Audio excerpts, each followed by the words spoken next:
Hola, ¿cómo están? Mi nombre es Wojtek Kluczyński. Soy practicante de la tradición espiritual más antigua del Tíbet, del Yundrum Bon, y practicante alumno de Lama Tenzin Wangyal.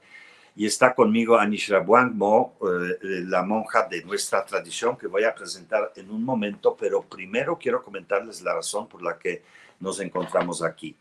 7 y 8 de octubre, Lama Tenzin Wangyal va a estar en México, en la Ciudad de México, en el marco del Encuentro Nacional de Yoga, la 20ª edición de este increíble evento que agrupa a los mejores maestros de México y a los alumnos practicantes nuevos, muy profesionales, aquellos que quieren aprender, aquellos que quieren conocer este mundo de yoga. Y Lama Tenzin Wangyal va a estar dentro de este evento para aportar una visión budista a ese mundo increíble de la práctica del yoga. Y por esta razón invité hoy a una gran persona, gran amiga que conozco desde hace muchísimos años, Annie Sherap Wangmo. Annie Sherap Wangmo es una monja de la tradición Yundrum Bon, la tradición espiritual más antigua del Tíbet, del Bon budismo, una instructora autorizada del linaje y practicante por más de 22 años. Su nombre significa la monja iniciada en sabiduría. Y sus votos monásticos, Getsuma, fueron otorgados por su santidad Lungtok Tenpe Nyima Rinpoche, abad del monasterio Menri en la India, el monasterio principal de esta tradición. Ella estuvo a cargo de la recaudación de fondos de los niños y monjes de los dos monasterios principales del Bon. Hizo una peregrinación a los sitios sagrados del Shangshung en el Tíbet en 2005, especialmente a los monasterios Bon en la zona que tenía la última capital del imperio Shangshung. Uno de los frutos de esta peregrinación fue la colección de reliquias y ofrendas sagradas para su incorporación en las estupas Bon, como la de Torreón y la de la Paz Mundial en Chamalín, Valle de Bravo, así como dos estupas en Dolpo. Para nosotros, los practicantes del Bon, Annie Sherap es punto de referencia muy importante porque la visión que ella tiene, que nosotros perseguimos, ella la incorpora constantemente porque tiene un voto que por un lado yo diría la obliga, pero en realidad el voto nos apoya en nuestro camino, nos reestructura y nos recuerda los objetivos de este camino. Por eso la invité hoy para que platiquemos sobre uno de los temas que Lama Tenzin va a tocar en este evento del Encuentro Nacional de Yoga, que es la compasión. Hola, Nishera, muy buenos días. Buenos días, Wojtek. Gracias por la invitación. Encantadísimo, y siempre es muy, muy lindo y muy importante escuchar tu enseñanza. Annie, por favor, coméntanos de manera simple qué significa compasión para un practicante del budismo y cómo lo practica un practicante budista. Pues es una pregunta no muy fácil de responder porque no es tan sencillo, ¿no?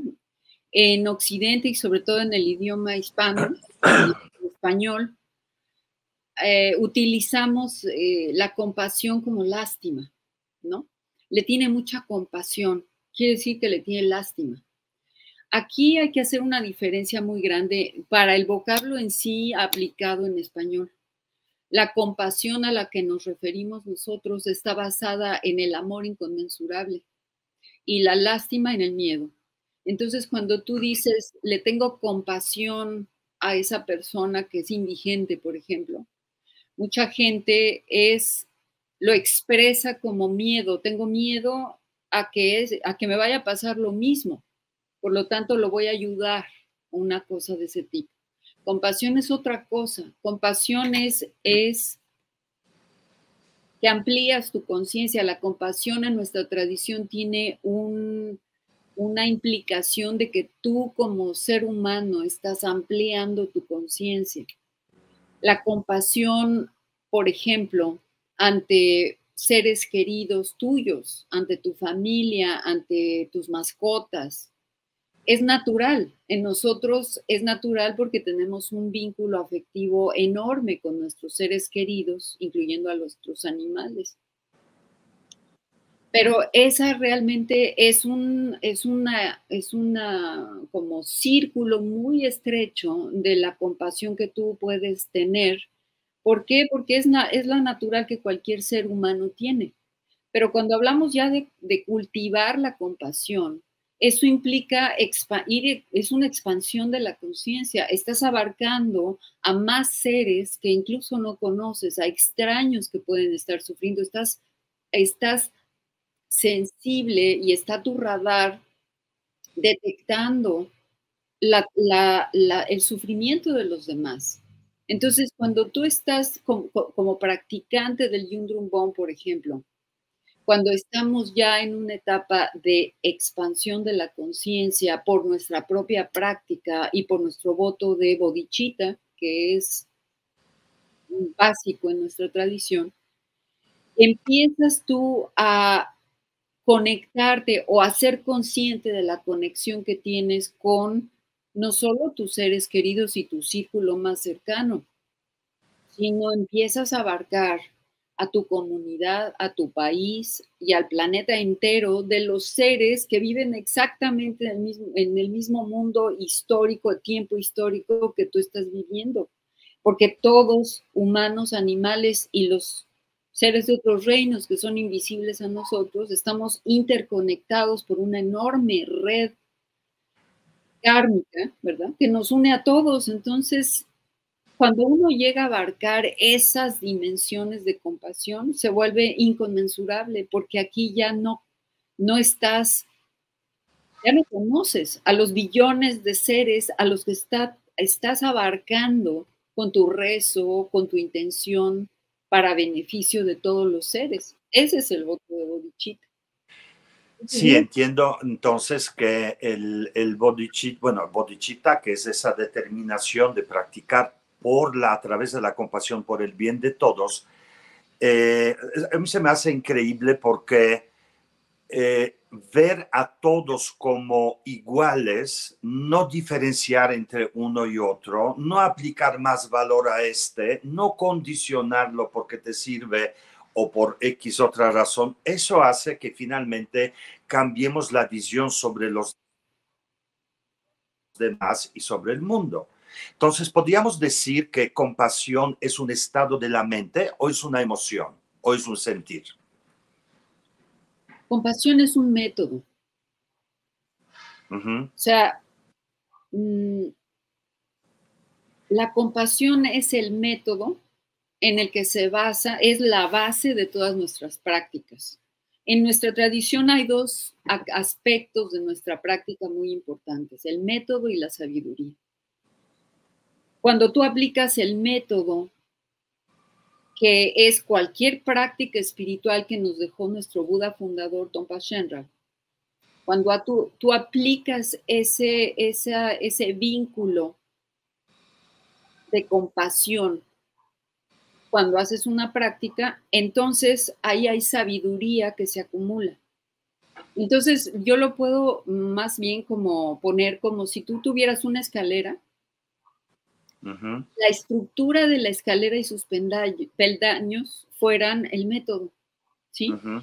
Y el ascenso en sabiduría de un practicante que va ascendiendo o va avanzando en el camino, el ascenso es la acumulación de sabiduría. Entonces, no se puede decir que la compasión es una emoción. Uh-huh. Pero sí es una forma de ver, porque de ahí, usando este método, uno tiene un entendimiento distinto de lo que es la realidad o el samsara o lo externo. Por eso yo le llamo visión, porque cambia la percepción de eso. Y esa percepción, sí, adelante. No, y depende si tu conciencia se está abriendo. Claro, me gusta mucho esa palabra porque justamente la palabra abrir la conciencia está sonando por todos lados. Todo el mundo de muchas maneras habla de abrir la conciencia, pero tú acabas de decir, creo que dar una de las claves de lo que es abrir la conciencia, porque en este sentido, abrir la conciencia quiere decir abrirla a todos, abrirla y abarcar todos de manera ilimitada, de manera incondicional, de manera que no diversifica unos a otros. ¿Cuál sería la diferencia, por ejemplo? Porque yo sé que evidentemente no es emoción, porque justamente es una manera de ver que es inclusiva increíblemente, que incluye a todos los seres vivos y en todas las dimensiones. Pero ¿cuál es la característica principal? Por ejemplo, ¿cuál es la diferencia entre el amor inconmensurable y la compasión inconmensurable? De la compasión surgen todas las demás. Todas las demás. Y digamos que la puerta que abre a todo es la compasión. Y por eso Tongpa Shenra basa todas sus prácticas sagradas en la compasión. Es por eso que nosotros no podemos tomar las prácticas espirituales solo como herramientas. No, Claro. no es una caja de herramientas, es Para tu dolor. sagrado. Sí. Por lo tanto, todos los métodos sagrados legados en todas las tradiciones espirituales antiguas tienen ese legado de vínculo del corazón, un objetivo mucho más elevado del método, por lo tanto no se reduce a una práctica que tú puedas hacer o decir, es que eso es mi herramienta para estar bien. Muchas veces en Occidente ese es el problema. En Occidente tenemos una sociedad que nos ha educado muy utilitariamente. Entonces, vienen las tradiciones de Oriente que se vinculan con todos estos métodos sagrados por medio de la devoción, por medio de la confianza, por supuesto, entendiendo y comprendiendo de qué se trata. Pero no te quedas aquí, no te quedas en la información y el conocimiento. Tienes que hacer el vínculo racional inmediatamente con el corazón para poder hacer esa práctica. ¿Y qué pasa en Occidente? Te quedas aquí. Entonces, muchos de los practicantes del Bon, del hinduismo, de todas las tradiciones que han llegado a Occidente, se quedan en la herramienta. Y entonces, los frutos de ese método no llegan a sus últimas consecuencias, No no proceda. último objetivo, sí proceden. De todos modos hay un beneficio colateral siempre de aplicar estos métodos.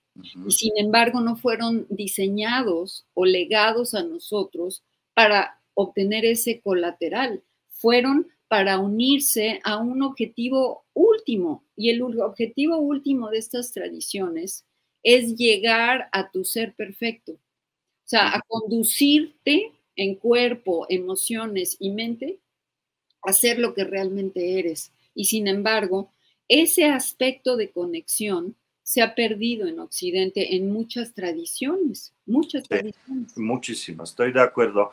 Creo que lo mismo podríamos decir de otra manera, tú corrígeme por favor, porque yo entiendo perfectamente lo que dices, lo expreso de otra manera. Yo digo que la práctica termina en uno y no abarca a todo lo demás, y tú lo llamas termina en la herramienta en sí misma y no tiene aplicación en lo externo.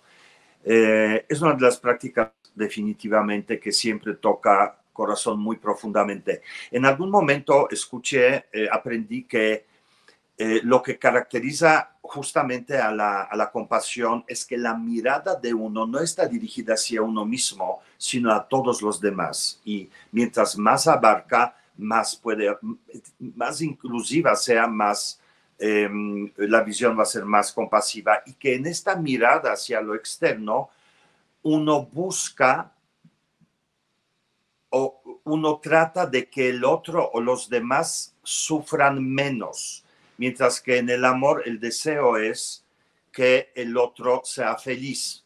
Y que me queda clarísimo que el amor nace desde la compasión, porque para poder amar primero tienes que voltear esa mirada de ti mismo y de tus necesidades y de tu pequeña realidad e incluir a la realidad de alguien más.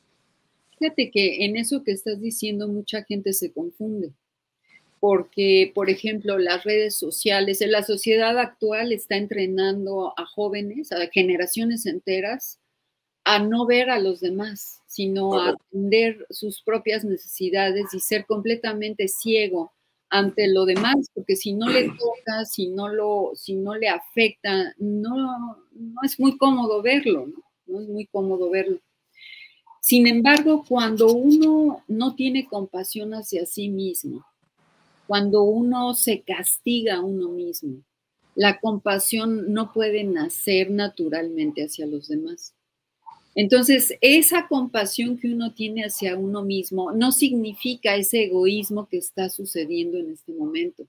No significa ese hedonismo o ese narcisismo de siempre soy yo primero y tú después. No significa eso. Significa que tú te llegas a un punto donde el mismo camino espiritual te muestra que eres una persona que ha tenido obstáculos, que tiene todavía un camino que recorrer, te muestra el camino espiritual como un espejo de qué estás enfermo para que te puedas curar y aplicar la medicina exactamente a donde estás enfermo.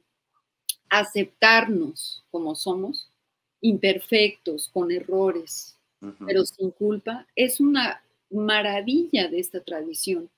Sí. Porque ahí te da la posibilidad de verte en ese espejo sin criticarte, sin juzgarte y empezar a aplicar la práctica trabajando sobre lo que te hace falta trabajar. En el momento en que tú comienzas a hacer un giro de perspectiva en ti mismo, la compasión comienza a nacer automáticamente. Es más, no tratas de hacer nada. Empieza tu conciencia a ampliarse, a expandirse de manera natural y perfecta. Natural, espontáneamente. Bien. Entonces, muchas gracias por estas palabras, porque sí me aclararon instantáneamente algo. Yo veía mucho y tenía una relación un poco negativa hacia la autocompasión, porque lo veía mucho como empoderamiento de uno mismo en algunas prácticas que he visto de algunas personas por ahí. Y me daba miedo un poquito esto, de ver cómo me obligo, o más bien me empodero en darme el derecho de ser como soy. Nosotros conocemos las prácticas porque, bueno, yo practico también en esta misma tradición y entiendo perfectamente la mecánica que tú estás diciendo, donde uno acepta a su forma, pero lo hacemos ya desde un estado meditativo, no desde el lado intelectual, donde yo me doy derecho a ser como soy, sino primero tienes que diluir la parte de la identidad para que no tenga el poder en ese, y sientes efectivamente compasión, porque sientes primero empatía con el dolor contigo mismo como ser humano samsárico, encuentras esta empatía y enseguida encuentras compasión. Y el encontrar compasión hacia ti mismo desde este lado, desde el lado de la empatía, sí es un gran paso en la práctica. Fíjate que en lo que estás diciendo es algo muy interesante que yo he notado también en Occidente, en muchos lugares, en el mercado espiritual enorme que hay. Esta palabra poder. ¿Qué pasa con la sociedad actual? Está alimentando el ego en todos sus sentidos, ese yo y lo mío en todos sus sentidos. Y es precisamente ese yo y lo mío lo que nuestra tradición y nuestra práctica quiere desintegrar. No darle más poder, porque lo único que busca ese ego es poder, es aplausos, es reconocimientos, es como lo ven los demás. Y genera dolor. ¿Cómo no? De ahí no surge la compasión, ni tampoco surge la aceptación de que yo soy como soy. Hay dos como actitudes ahí muy sutiles, Wojtek. Una, cuando alguien llega y te dice, no, Ani, yo soy como soy. Así como ese, eso es ego, el ego hablando. Una persona que te dice, ay, Ani, la verdad es que me ha costado mucho aceptarme que soy una persona, no sé, arrogante, irascible, y tengo que trabajar sobre eso. Eso no está hablando del ego, se está hablando de una autorreflexión que te está humildemente diciendo, ya me vi al espejo y no es nada bueno, no es nada cómodo, pero estoy dispuesto a trabajar en ello. Pero también me he topado con gente que se aguanten los demás, porque yo soy como soy. Eso es una actitud completamente centrada en el ego. Entonces, ese discernimiento hay que hacerlo, porque aceptarme como soy No implica aguántense los demás. No, es verte al espejo y decir, yo estoy enfermo. ¿De qué? De arrogancia. Estoy enfermo de enojo. Estoy enfermo de esto o lo otro y tengo que trascenderlo porque así no voy a salir adelante porque sé cómo sufro por eso. Sí, sí. Y cómo causo el sufrimiento a los demás por eso, ¿no? Pero justamente lo que estás diciendo, creo que caracteriza muy bien a la sociedad, es decir, ese empoderamiento hace que uno no vea en el interior, porque cuando uno está empoderado, la culpa siempre va a tener el otro y la culpa va a estar allá afuera y no hay ni siquiera actitud de mirar hacia adentro para ver dónde está el sufrimiento, para poder decir soy irascible o soy agresivo, soy eso, sino van a decir soy agresivo porque ese hace aquello y eso no permite esta reflexión y menos la empatía y no es un camino compasivo. No. Y justamente esa parte de que estamos conectados cada vez más y las redes que todos usamos, incluyéndonos a nosotros aquí, siguen comunicando lo mismo, esa atención hacia afuera y conectarnos con los productos, con ideas, con conceptos y desconectarnos, número uno, de nosotros mismos y número dos, entre nosotros mismos. La empatía, cada vez tenemos empatía más con animales que con seres humanos. Cuando ves a una persona en la calle, una persona pobre pidiendo dinero, le quieres dar vuelta para que no se te acerque, para que no se te pegue o yo no sé por qué. No tenemos actitud empática y no tenemos, por lo tanto, apertura. Y yo creo que justamente la compasión podría ser como, pues no panacea, pero para mí sí, pero clave para recuperar ese equilibrio. Es que tú lo mencionaste en algún momento, pero quiero subrayarlo, cuando logramos esta superación y logramos esa apertura increíble hacia absolutamente todos los seres donde no hay prioridades, no hay mejor ni peor, es ahí donde surge una cierta ecuanimidad, otro inconmensurable, y en función de eso puede surgir bienestar y la felicidad que todos buscamos. Hasta donde uno condiciona esa felicidad externamente, sabemos que no hay fin en la búsqueda y solo genera esto el sufrimiento. Entonces, en este contexto, ¿cómo ves la práctica y cómo debería practicar no un practicante espiritual, budista o de cualquier otra filosofía espiritual, sino un ser humano normal? ¿Qué consejo podrías darle? ¿Cómo incluir compasión? Y si crees, para empezar, que la compasión sí es un camino en el siglo XXI para buscar felicidad. Para empezar, hay una cosa que habría que definir. La palabra poder en la sociedad, como se usa el poder, está centrada en el ego, pero en nuestra tradición el poder personal significa que tú tienes el poder sobre tu propio destino, tienes el poder de verte al espejo y enfrentar como guerrero espiritual cómo trascender tus propias limitaciones. Entonces, empezando por ahí, poder personal lo tenemos muchos que no están en estas tradiciones.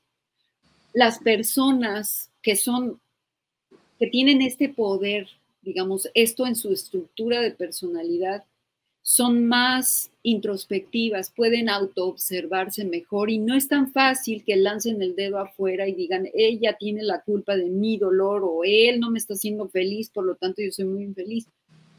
Tienen un poco más conciencia de esto, sin embargo, cuando tú entras en la estructura de un camino espiritual genuino como este, tienes una guía muy definitiva de cómo hacer esa introspección, ¿sí?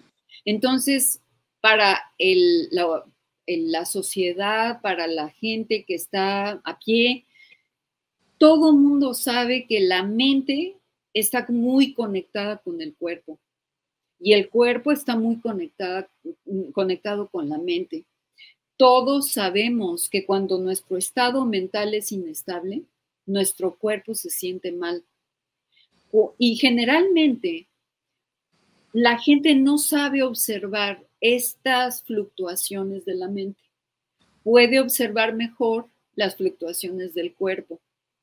Entonces, muchas veces la práctica de una yoga, la práctica de un ejercicio corporal, implica que tú estás metiendo a la mente a disciplinar al cuerpo. O sea, tú no puedes disociar de una disciplina corporal, como las yogas que se practican, o como el qigong, o como etcétera. Tú no puedes disociar que el cuerpo se está disciplinando porque la mente está pendiente que el cuerpo se discipline. Si tú hicieras una asana o un ejercicio o una postura sin que la mente esté ahí, te caes.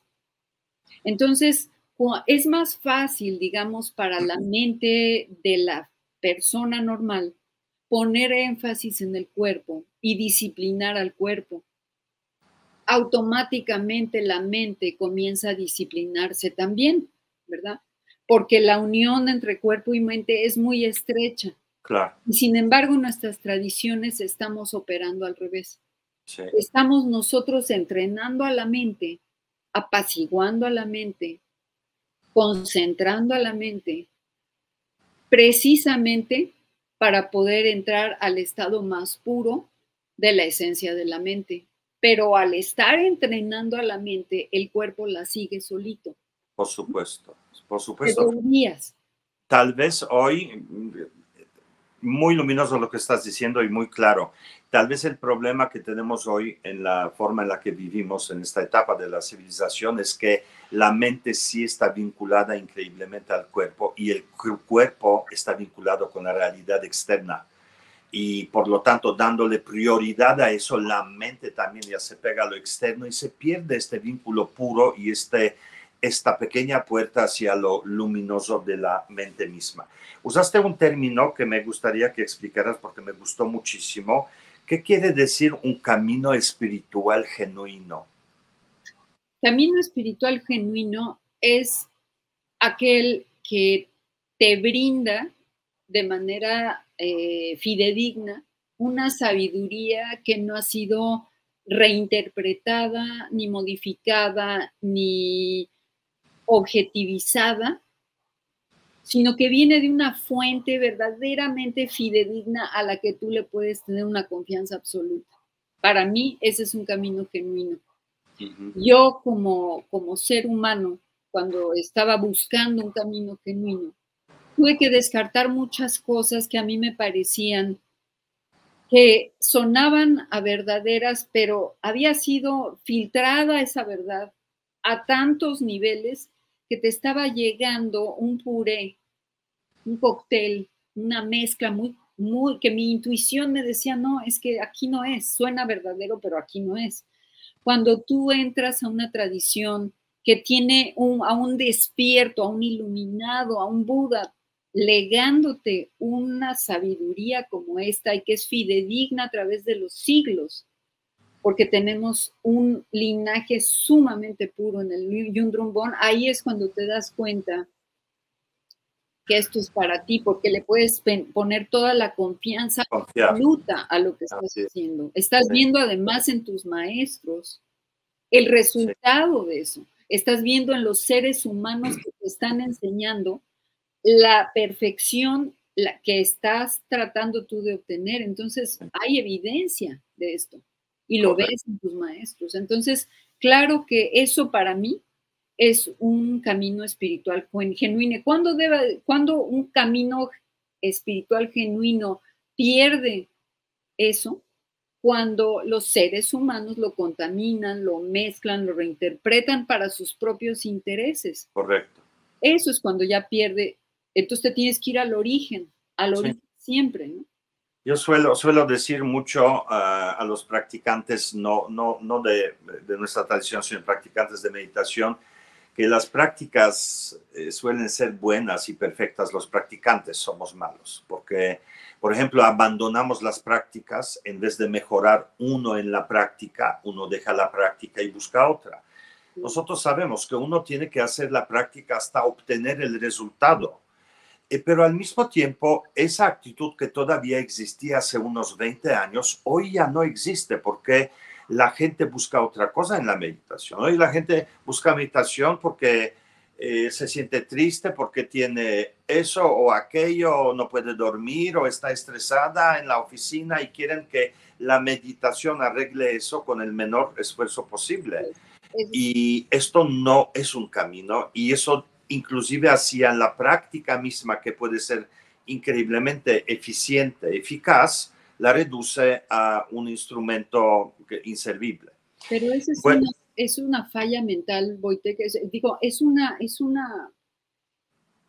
una perspectiva errónea de la sociedad en general occidental. Sí. Que todo lo utiliza, es una mente utilitaria. Entonces, lo que sucede es, ahorita más que nunca, que la gente obtiene satisfactores de manera rápida, instantánea. El Internet, haz de cuenta, las redes. Instantáneo, automático, gratificante, y eso hace que se reestructure tu red neuronal como cuando hay una droga. Entonces, es como siempre estás buscando ese satisfactor que no requiere tu esfuerzo, que no requiere disciplina, que no requiere trabajo, para solucionar con una píldora tu malestar ahorita. Entonces, la práctica espiritual es una repetición de un método sagrado con el que tú te vinculas con confianza y devoción para poder gradualmente empezar a hacer un cambio de perspectiva. Aquí lo que sucede es que no todo mundo es apto para ser un practicante espiritual. ¿Por qué? Es correcto. Porque se aburren y lo dejan. Sí, es correcto. Querida Ani, agradezco muchísimo esa clase de sabiduría. Yo aprendí muchísimo hoy de ti.